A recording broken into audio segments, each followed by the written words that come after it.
Greetings, people of the internet. This is Scott with CircWorks. It's Friday. You know what that means. It's time for Fan Art Friday. So today we're going to take a jaunt down to Riverdale High and meet up with Archie as I illustrate this sketch cover for Archie #1. My first sketch cover, so I had a lot of fun with it, but I'll talk more about that in a minute. Let's hop to it.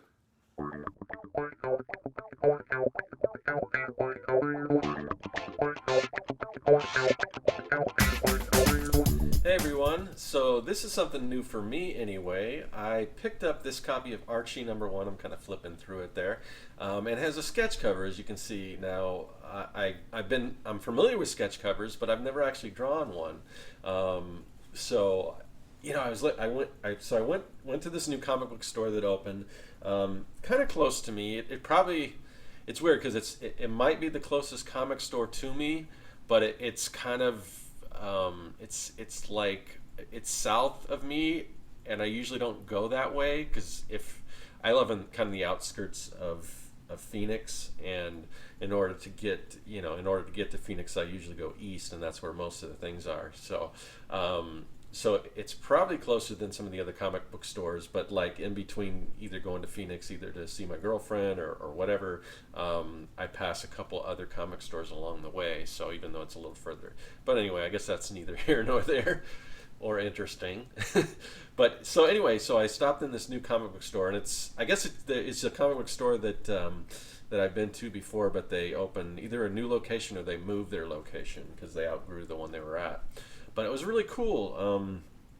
I heard this comic book coming out. There was a lot of publicity around this Archie #1. Them basically relaunching Archie kind of with an all new kind of a look.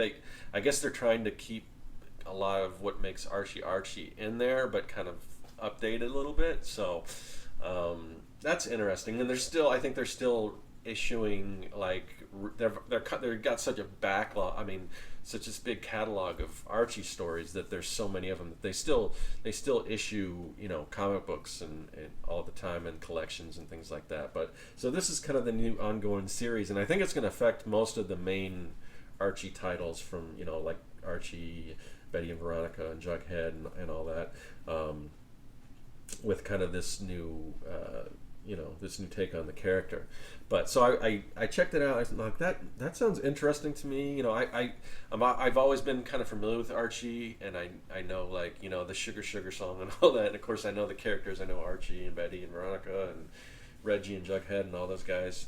But I didn't read a lot of Archie, so it was for me. It was always more like the cartoon series that he was in and things like that, and just general pop culture knowledge of the character. So I read the first issue. I really liked it, but I don't know if it's true Archie fans what they're going to think about it. But it's by Mark Waid and Fiona Staples, and again, I'm kind of out of touch with modern comics. I mean, obviously I've heard of these creators and had to do a little research on Fiona Staples. But the weird thing was when I was at this comic book store.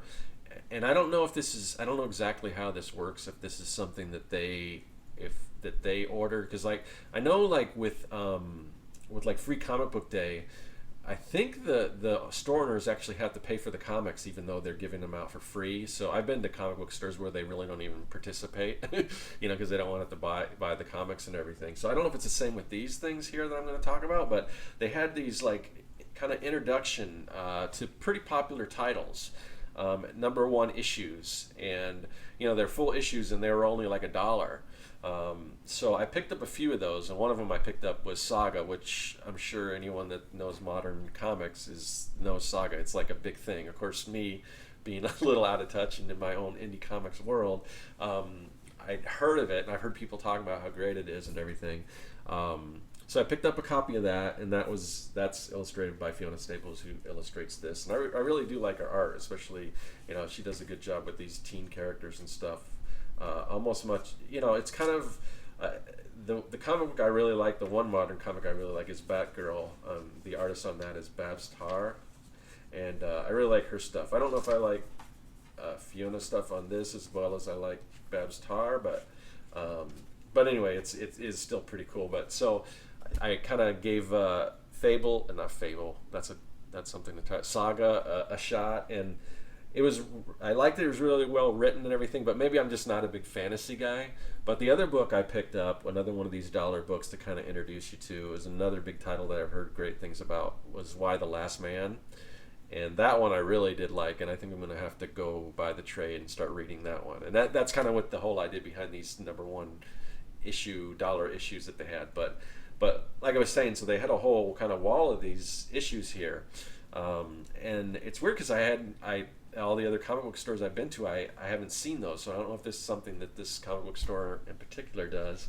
But anyway, so just go back to the drawing real quick. Here I'm inking, and I'm getting close to kind of one of the Archie's trademarks here, as we'll see, getting close, is this little cross hatching. He's always had, maybe not from the very first strips, but right there you can see he's always kind of had this weird like checkerboard, like cross hatching. And the new version, he still kind of has that, but it's a little different.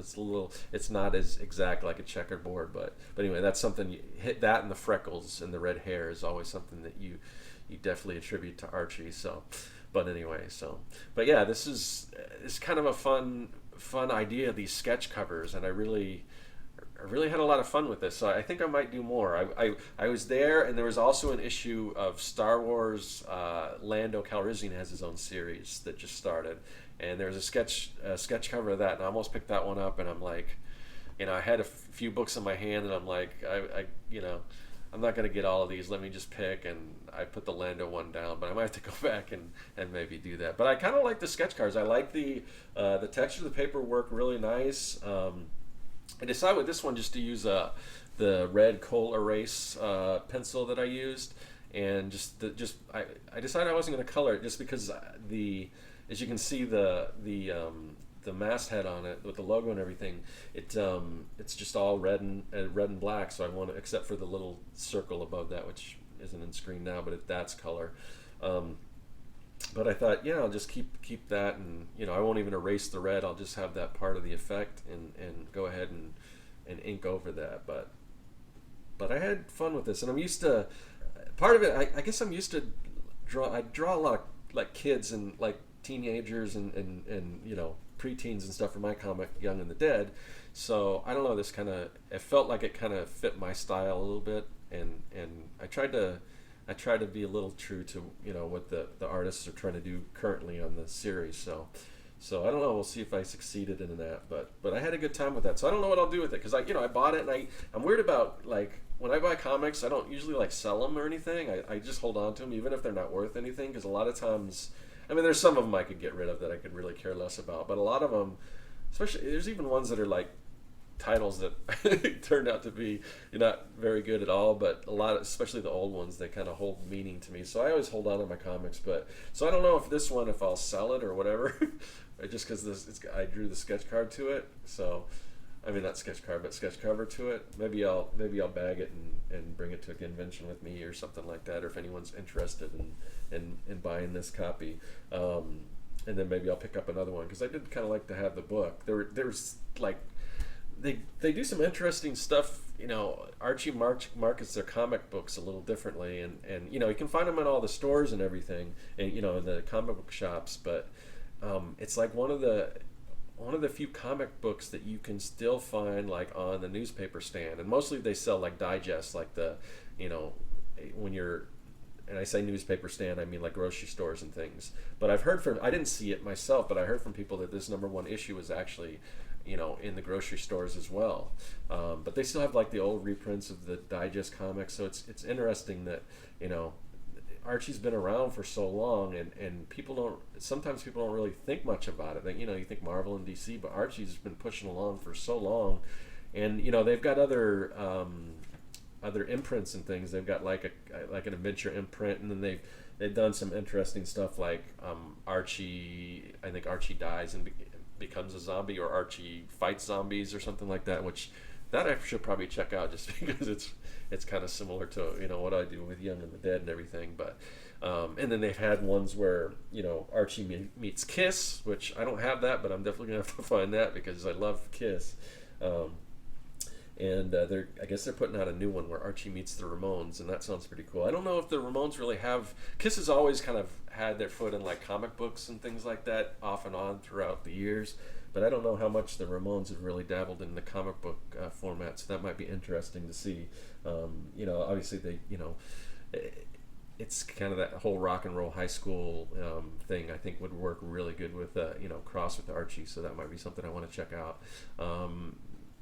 But yeah, so the other thing, another property, and not to segue too much away from Archie, but in coming in the mail, like I've got like the Netflix DVD service. So I ordered. There's a new cartoon out, which it's Scooby Doo meets Kiss, and that I am really anxious to see. So I had to wait a little while. I guess it came out. You could buy it a while ago, but I guess when Netflix gets their movies, you kind of have to wait a couple weeks before they're available to like rent on Netflix. So it became available, and they shipped it to me, and hopefully it's in my mailbox now. But I think I'm going to watch that tonight. So you might be seeing some Kiss artwork coming up, because I've done a lot of Kiss stuff in the past, and it would be fun to do some more. So I'm anxious to check that out, because yeah, I'm a big Scooby Doo fan, and obviously a big Kiss fan and everything. So. And I've heard it's got like tributes, and maybe I shouldn't talk about too much, because I think this is gonna, if I end up doing some kind of a Kiss thing next week or whenever, I'll probably talk more about it. But I heard it kind of tributes Eric Carr, who, if you're not a Kiss fan, he was the drummer that took over after Peter Criss left the band or was kicked out or whatever, and he's since passed away and everything. And then it also, I guess it's got a nod to Vinnie Vincent, who was he was the guitarist that took over after Ace Frehley, and those are the only two that really have had like makeup designs. Like now they've got new members, but they're just they're kind of reusing the makeup, that for the Space Ace and the Cat, even though they're not Peter Criss or Ace Frehley, but so I'm anxious to see if they actually show the other characters, like the Fox or I don't know what the other one. He's like an Egyptian type. I don't know what the name is, like Vinnie Vincent's makeup, but anyway, I'm anxious to see that, and I probably won't talk any more about that, because time is running out, and I want to talk about that after I see the show and everything, and all that. But anyway, so wrapping up this thing, this is Archie sketch cover, my first sketch cover. Hoping to do some more of those. If you like these videos, please do subscribe if you want to see more of them. Leave a comment, tell me what you think, and share and like and all that stuff. And yeah, I'll be back next week with another Fan Art Friday, probably something with Kiss, unless this movie, I'm totally not impressed with it, but we'll see. I'm really looking forward to it, and I'm looking forward to talking to you guys next week. So that is all.